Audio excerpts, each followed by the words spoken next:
નમસ્કાર વિદ્યાર્થી મિત્રો, કેમ છો? તમે અગાઉ વાનસ્પતિક રેસા તથા કપાસના તાંતણાનું કાતણ વિશે અભ્યાસ કર્યો. શું તમને યાદ છે? ચાલો મિત્રો, આજે આપણે યાદ કરી લઈએ. સૂતરના રેસા શામાંથી મેળવવામાં આવે છે? હા મિત્રો, આ સૂતરના રેસા એક કપાસમાંથી મેળવવામાં આવે છે. શણના રેસા શામાંથી મેળવવામાં આવે છે? એકદમ સાચું, આ શણના રેસા એ શણ નામની વનસ્પતિમાંથી મેળવવામાં આવે છે. કાંતવું એટલે શું? વિચારો જોઈએ તો. એકદમ સાચું, રેસામાંથી તાંતણા બનાવવાની પ્રક્રિયાને કાંતવું કહે છે. આ શાનું ચિત્ર છે? શાબાશ, આ તકલી છે. આ શાનું ચિત્ર છે? એકદમ સાચું, આ ચરખો છે. આ ચરખાનો શો ઉપયોગ થાય છે? જણાવો જોઈએ તો. એકદમ સાચું, હાથથી કાંતવા માટે આ ચરખાનો ઉપયોગ થાય છે. વિદ્યાર્થી મિત્રો, તમે વાનસ્પતિક રેસા તથા કપાસના તાંતણાના કાતણ વિશે તો પરિચિત જ છો. તો ચાલો મિત્રો, આજે આપણે તાંતણાથી કાપડ વિશે અભ્યાસ કરીએ. તાંતણામાંથી કાપડ બનાવવાની ઘણી બધી રીતો છે. તેમાંની મુખ્ય બે રીત છે, વણાટ અને ગૂંથણ. ચાલો મિત્રો, આજે આપણે વણાટ વિશે સમજ મેળવીએ. તાંતણાના બે જૂથની એક સાથે ગોઠવણીથી કાપડ બને છે. આ તાંતણાના બે જૂથ એક સાથે ગોઠવાઈને કાપડ બનાવે છે, જેને વણાટ એટલે કે વીવિંગ કહે છે. તમે આ ચિત્રમાં તાંતણાના બે જૂથની ગોઠવણી જોઈ શકો છો. ચાલો મિત્રો, આજે આપણે કાગળની પટ્ટીઓને વણવાની કોશિશ કરીએ. અહીં સ્ક્રીનમાં દર્શાવ્યા પ્રમાણે જુદા જુદા રંગની બે કાગળની શીટ લઈશું. આ બંને શીટમાંથી 20 સેન્ટીમીટર લંબાઈ અને પહોળાઈ ધરાવતા ચોરસના ટુકડા કાપીશું. હવે આ શીટને વચ્ચેથી ગડી કરો.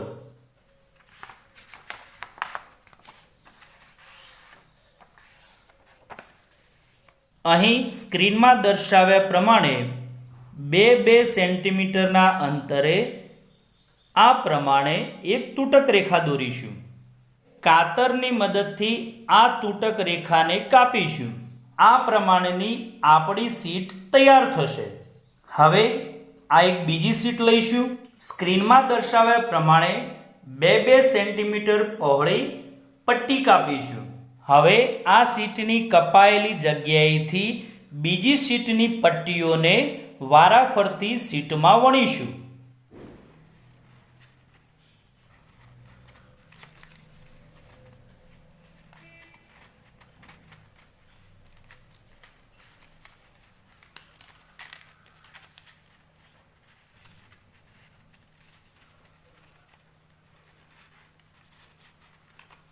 આમ આ પ્રમાણે બાકીની બધી શીટને આ શીટમાં વણો.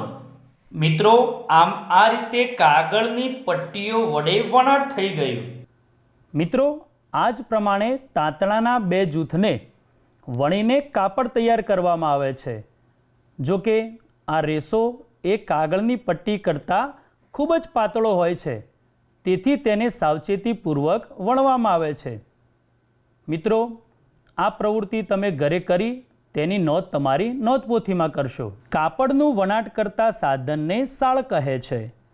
આ સાળ એ હાથથી ચાલે અથવા વીજળીથી પણ ચાલતી હોય છે.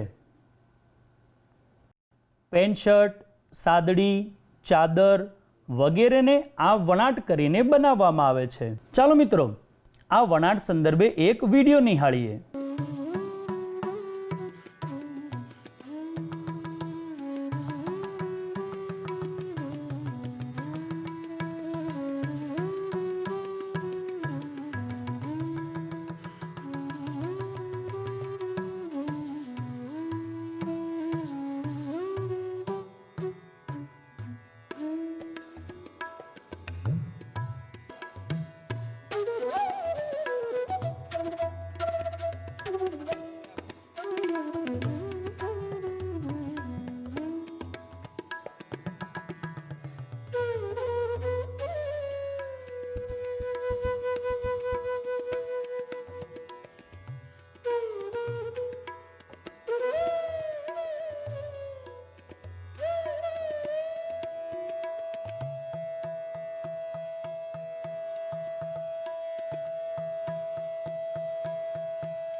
જોયું ને મિત્રો, અહીં હાથ તથા મશીનો દ્વારા વણાટકામ કેવી રીતે થાય છે?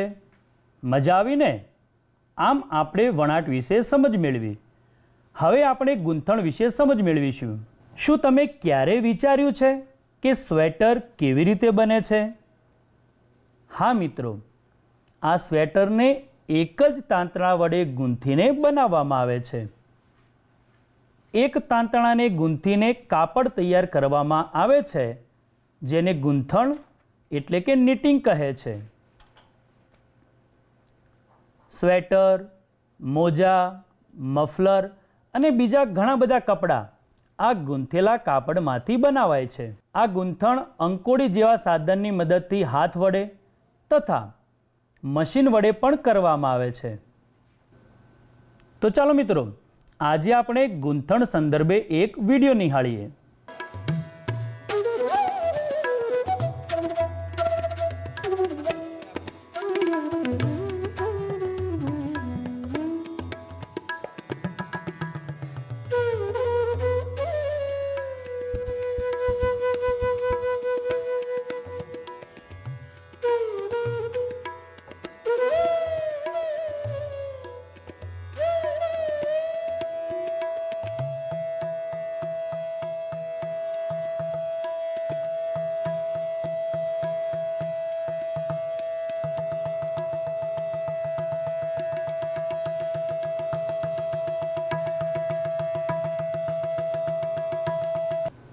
જોઈને મિત્રો, અહીં હાથ તથા મશીનો દ્વારા ગૂંથણ કેવી રીતે થાય છે? હા મિત્રો, આમ આપણે ગૂંથણ વિશે સમજ મેળવી. મિત્રો, શું તમે ક્યારે ઊનના કાપડનો તાંતણો ખેંચ્યો છે? શું થાય છે? ચાલો આપણે નિહાળીએ. મિત્રો, અહીં ઊનના દોરા વડે ગૂંથાયેલો એક કાપડનો ટુકડો છે. અહીં આપણે ફક્ત ને ફક્ત બિન ઉપયોગી ઊનના ગૂંથાયેલા ભાગનો જ ઉપયોગ કરીશું. હવે આ ટુકડામાંથી છૂટા પડેલા એક દોરાને ખેંચીશું અને અવલોકન કરીશું. મિત્રો, શું જોવા મળે છે? હા, એકદમ સાચું. આ તાંતણો સતત ખેંચાતો જાય છે તથા કાપડ સતત ઉકલતું જાય છે. મિત્રો, અહીં આપણે જોયું કે તાંતણો સતત ખેંચાતો જાય છે અને કાપડ ઉકલતું જાય છે. તેથી આપણે સ્પષ્ટપણે કહી શકીએ કે ગૂંથણમાં એક જ પ્રકારના તાંતણાનો ઉપયોગ કરીને કાપડ તૈયાર કરવામાં આવે છે. આમ આપણે વણાટ અને ગૂંથણ દ્વારા તૈયાર થયેલા કાપડ વિશે અભ્યાસ કર્યો. આજે આપણે શું શીખ્યા તે આપણે યાદ કરી લઈએ. યાદ કરીશું ને? તાંતણામાંથી કાપડ બનાવવાની મુખ્ય રીતો કઈ કઈ છે? હા, તાંતણામાંથી કાપડ બનાવવાની મુખ્ય બે રીતો છે: વણાટ અને ગૂંથણ. વણાટ એટલે શું? વિચારો જોઈએ તો. શાબાશ મિત્રો, તાંતણાના બે જૂથની એક સાથે ગોઠવણી કરીને કાપડ તૈયાર કરવામાં આવે છે, જેને વણાટ કહે છે. વણાટ કરવા માટે કયું સાધન વપરાય છે? હા, વણાટ કરવા માટે સાળ નામનું સાધન વપરાય છે. આ સાળ શાના દ્વારા ચાલે છે? આ સાળ શાના દ્વારા સંચાલિત છે? એકદમ સાચું. આ સાળ એ હાથ તથા વીજળી દ્વારા સંચાલિત છે. ગૂંથણ એટલે શું? એકદમ સાચું. એક જ તાંતણાને ગૂંથીને કાપડ તૈયાર કરવામાં આવે છે, જેને ગૂંથણ કહે છે. ગૂંથણ કરવા માટે કયું સાધન વપરાય છે? હા, ગૂંથણ અંકોડી તથા મશીનો દ્વારા કરવામાં આવે છે. વણાટ અને ગૂંથણ વચ્ચે રહેલી ભિન્નતા જણાવો. ખૂબ જ સરસ.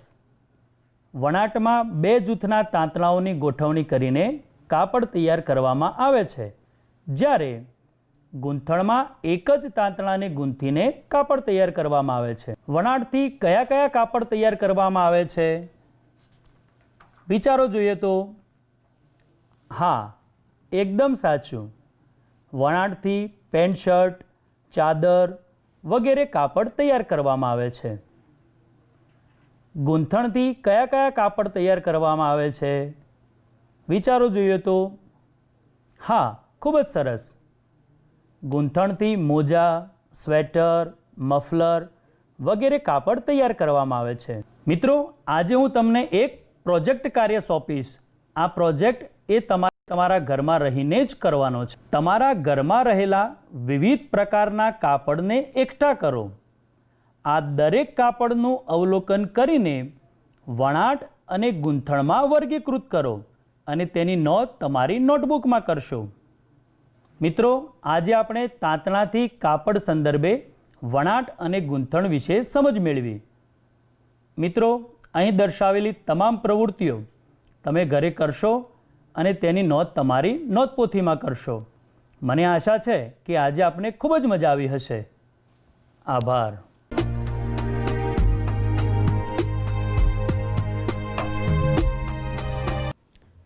नमस्कार विद्यार्थी मित्रों, कैसे हैं आप?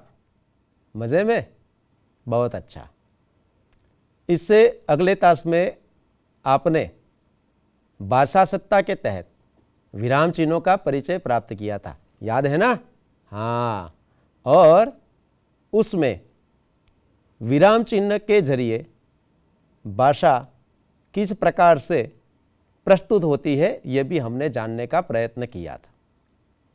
और उससे आगे तो आपने एक बहुत मज़ेदार कहानी भी सुनी थी. कौन सी कहानी सुनी थी? हाँ, दयालु शिकारी, जो चित्रपाठ था, और चित्र वर्णन के जरिए हमने उस कहानी को जाना था. आपको कहानी सुनना कैसा लगता है? अच्छा लगता है?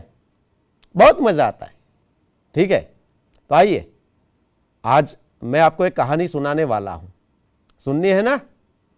हाँ, तो देखिए आपके टीवी स्क्रीन पर यह कहानी. एक बड़ा सा तालाब जहां एक नन्ही बतख अपनी मां के साथ रहती थी, उसी तालाब के किनारे एक बिच्छू भी रहता था और तालाब के पास दलदल भी था. एक दिन नन्ही बतख तट पर आई तो उसने देखा कि एक बिच्छू दलदल में फंसा है. बहन, मुझे बचा लो. नन्ही को उस पर दया आ गई. उसने बिच्छू को दलदल से उठाकर सूखे स्थान पर रख दिया. बिच्छू को शैतानी सूझी. उसने नन्ही को डंक मार दिया. नन्ही पीड़ा से तड़प उठी. क्यों भाई, तुमने मुझे डंक क्यों मारा? क्या करूं, डंक मारना मेरा स्वभाव है. तुम यह गंदी आदत छोड़ दो, नहीं तो कोई मुसीबत में तुम्हारी रक्षा नहीं करेगा. बिच्छू उसकी बात अनसुनी कर आगे बढ़ गया. नन्ही अपनी माँ के पास नदी में चली गई. नन्ही बेटी, तुम कहाँ रह गई थी? माँ, एक बिच्छू दलदल में फंस गया था, उसे बचाने में देर हो गई. बेटी, यह तुमने बहुत अच्छा काम किया है. लेकिन बदले में उसने मुझे डंक मार दिया. बिच्छू अपनी गंदी आदत का गुलाम है.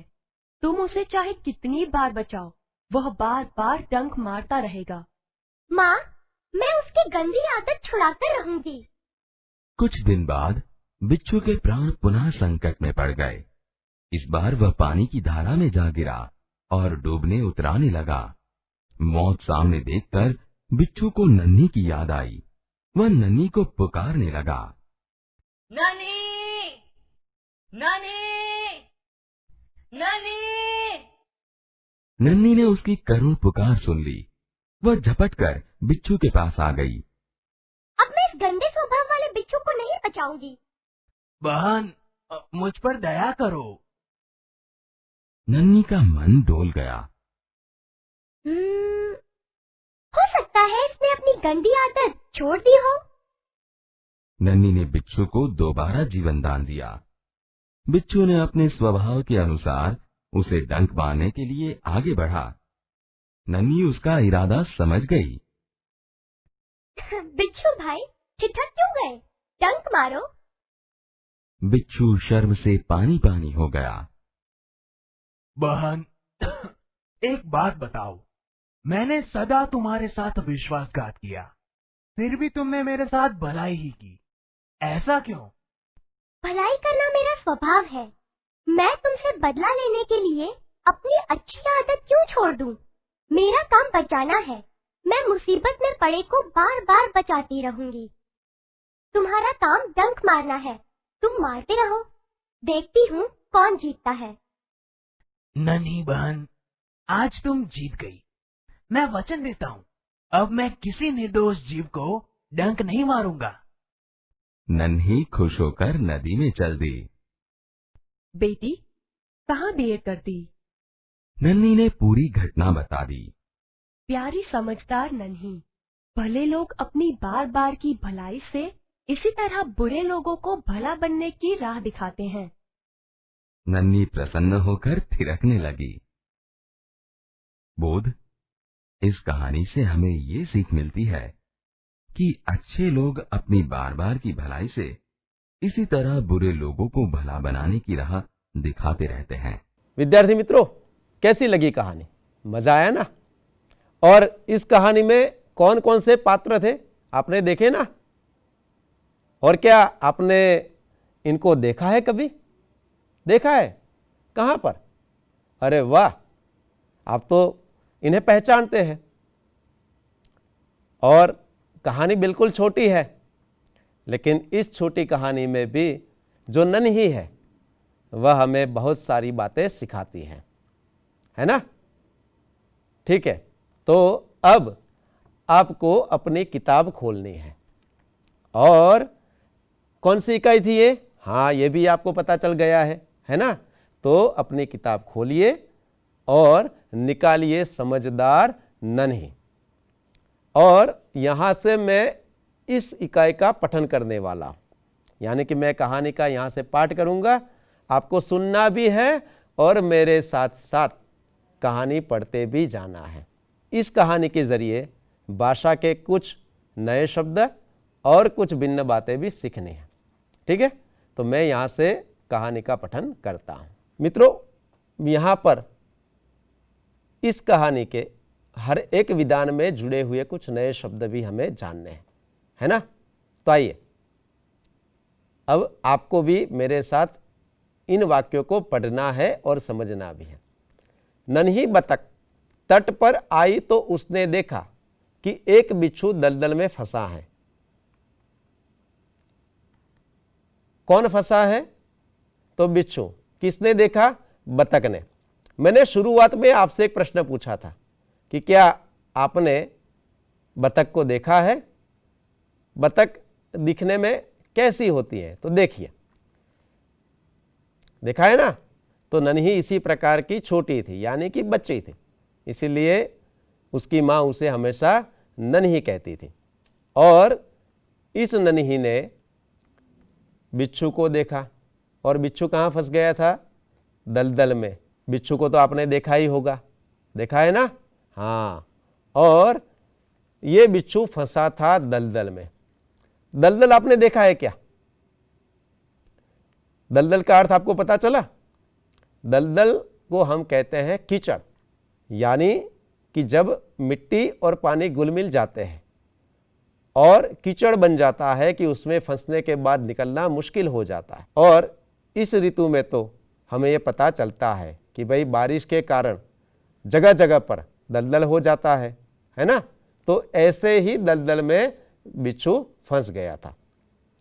बिच्छू ने नन्ही से प्रार्थना की, बहन मुझे बचा लो। नन्ही तो दयालु थी, नन्ही को बिच्छू पर दया आ गई, तो उसने क्या किया? उसने बिच्छू को दलदल से उठाकर सूखे स्थान पर रख दिया, यानी कि अपनी चोंच से बिच्छू को पकड़ा और उसको उठाकर सूखे स्थान पर रख दिया। बिच्छू को तो आप पहचानते हैं कि हमें पता है कि कुछ ऐसे जंतु, जीव जंतु है, जैसे कि सांप है, वह भी डंक मारता है ना? तो बिच्छू का स्वभाव भी कैसा है? डंक मारने का। तो जैसे ही नन्ही ने बिच्छू को दलदल से बाहर निकाला तो उसको तो शैतानी सूझी, यानी कि अपने मूल स्वभाव पर वो आ गया और उसने नन्ही को क्या किया? डंक मार दिया। क्या किया? डंक मार दिया, और नन्ही तो पीड़ा से तड़प उठी। उसने तुरंत बिच्छू से पूछा, क्यों भाई, तुमने मुझे डंक क्यों मारा? नन्ही ने बिच्छू से पूछा कि मैंने तो तुम्हें दलदल से बाहर निकाला, तुम्हें बचाया, उसके बावजूद तुमने मुझे डंक मार दिया और मुझे तो अब पीड़ा हो रही है। बिच्छू लापरवाही से बोला, क्या करूं, डंक मारना मेरा स्वभाव है। बिच्छू ने क्या उत्तर दिया कि डंक मारना मेरा क्या है, स्वभाव है। हम जब मनुष्य की बात करते हैं तो हर एक व्यक्ति का स्वभाव भी कैसा होता है, भिन्न भिन्न होता है ना। और आपको तो ये पता होगा कि आप कभी मेले में गए हैं तो कुछ खिलौने लेने की जिद करते हैं। ऐसे बच्चे भी हमने देखे हैं, आपने भी देखे होंगे, आपके भी कई सारे मित्र भी होंगे। तो स्वभाव का अर्थ है प्रकृति, या इसको और शब्द में कह सकते हैं आदत। तो बिच्छू का तो हमेशा ये स्वभाव रहा है कि वह दूसरों को डंक मारता रहता है, यानी कि अपने जहरीले डंक से दूसरों को नुकसान करता है। नन्ही बोली, तुम यह गंदी आदत छोड़ दो, नहीं तो कोई मुसीबत में तुम्हारी रक्षा नहीं करेगा। नन्ही ने उसे सलाह दी कि भाई तुमने मुझे डंक मार दिया, ठीक है, मैंने तो तुम्हें बचाया था, लेकिन ये तुम्हारी आदत, तुम जो मुझे बता रहे हो कि ये तो मेरी आदत है, तो ये गंदी है, और ऐसी गंदी आदत के कारण दोबारा तुम्हें कोई बचाने वाला नहीं है। इसलिए तुम्हारे लिए सबसे अच्छी बात यह है कि तुम अपनी आदत को छोड़ दो। तो आदत का मतलब भी वही होता है जिसे भी हम स्वभाव कहते हैं, प्रकृति कहते हैं, ठीक है ना। बिच्छू ने उसकी बात अनसुनी कर आगे बढ़ गया। तो बिच्छू को तो उसकी सलाह पसंद नहीं आई। बिच्छू दलदल से बाहर निकल गया था, तो वह जगह ही छोड़ दी और अपने निवास की ओर आगे बढ़ गया। नन्ही भी अपनी माँ के पास नदी में चली गई, और जैसे ही नन्ही उसकी माँ के पास गई तो माँ ने पूछा, नन्ही बेटी तुम कहाँ रह गई थी? नन्ही बोली, माँ एक बिच्छू दलदल में फंस गया था, उसे बचाने में देर हो गई। तो माँ तो खुश हो गई क्योंकि नन्ही ने एक अच्छा काम किया था, है ना। अगर आपने भी किसी को इस प्रकार से फंसा हुआ देखा है तो क्या आप उसे बचाएंगे? क्या हमें उसे बचाना चाहिए? विद्यार्थी मित्रों, यहाँ पर आपने देखा कि नन्ही बिच्छू को बचाकर अपनी माँ के पास आ गई है। अब आगे क्या होगा ये भी हमें देखना है, लेकिन उसके लिए हम दोबारा मिलेंगे और तब देखेंगे। तब तक आपको ये सोचना है कि नन्ही ने बिच्छू को बचा लिया, ये बहुत अच्छा कार्य किया है, और नन्ही की जगह पर आप होते तो क्या करते। तो दोबारा मिलेंगे। धन्यवाद।